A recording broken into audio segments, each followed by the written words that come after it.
السلام علیکم. زه مخکې زما شوګر زیات شوی و 500 ته رسېدلی. السلام علیکم.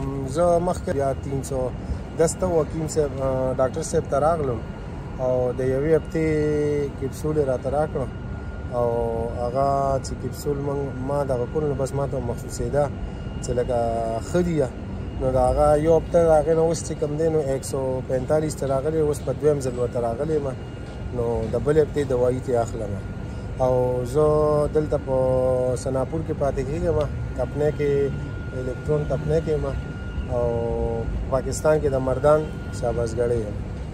पेशाब पहले कैसा आता था अब कैसा पहला पश्तो में ړومبي د شپې به 3-4 پیرې مچادو ته پاسېدم اوس چې ماسوتن سملو نو سار بس پاسو کړ شپې چې ته یو پیره نیم پاسو خو صحیح ده کني بیا پیشاب نه راځي. जिस्म में ताकत कमजोरी आंखों में धुंधलाहट इस तरह की कोई चीज़ जो पहले होती थी अब बेहतर हुई नहीं हुई. ړومبي خپې به خوږېدې اوس الحمدلله خپې نه خوږېږي.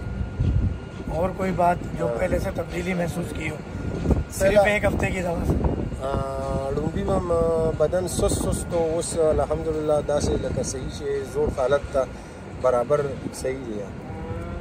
और कोई बात बस अभी डॉक्टर साहब के पास आया है. अभी एक हफ्ते आपने दवा खाई है, एक कैप्सूल सुबह खाते हैं एक रात को. सुबह एक रात को बस इंशाल्लाह जिस दिन आपकी शुगर 80 हो जाएगी ना तो ये 2 की जगह 1 कैप्सूल हो जाएगा.